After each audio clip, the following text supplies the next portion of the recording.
lau whenga le whangwhitalai. Manino le lei le tino le tulafono.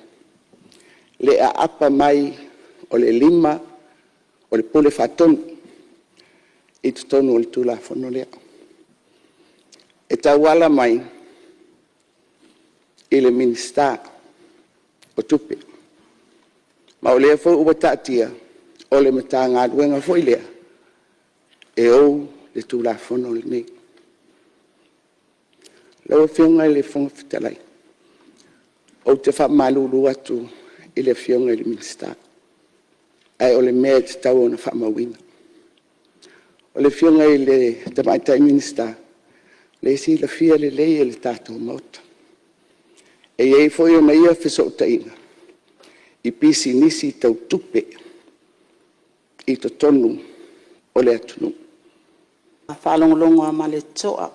Saunoanga foi e sa whapito. Tūlanga lava o lo o popole ai. Le nei tūla fono. Ai o le lava na whamanino i lau forsanga. Le ai o tātou tūla fono i whamalo si ai pūlenga le lei.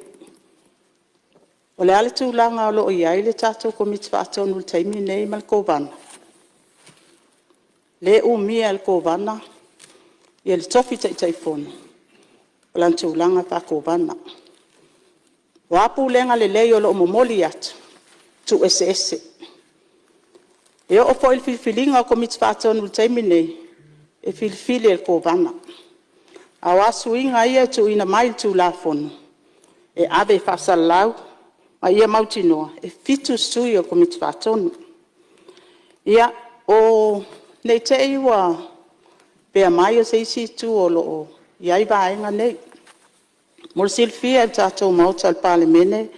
Malawa fionga ile fong fetalai.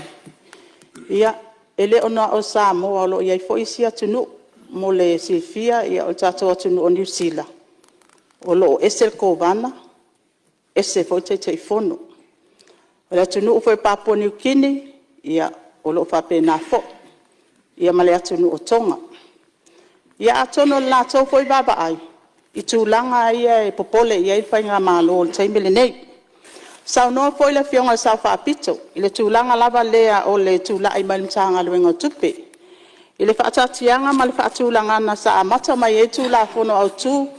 O le whatupe tu tonta siva balfa, ia o lo administrator alta tumtanga luenga tupe. Ma iele manatu, o le sootanga fo ilea, ia anga i le minister tupe. O le tato whatupe tu tono Samoa, ia o la atoe whaanga yoinga, ma implementinga tato tu la fono. Ai atono le momoli atu i le tapenanga ma teuteunga. Ia o le tūlanga lava lea ia whamanino matafa yoi. O malo sianga ai mai sei foi ia fa malo sia pulenga lei ia male manino nga luenga fatino ia al faltupe tutonu ia tawa foi le fionga sa fapito ia lo o sotanga atu i tūlanga i business tau tupe ia le ai o lo o ia foi tato foi ia declaration e mafai ona failoa ia ade ese uma ia o sotanga nga i le tato sotanga i tato business. Ia atono tato policy anga o masani mai ai. Ia atono tau a pele whailo vaenga umaian sau no ai fo ile le sui fai pule mai lotofanga. Ina ia nofo manino fo ia le tato palemene malfaloalo.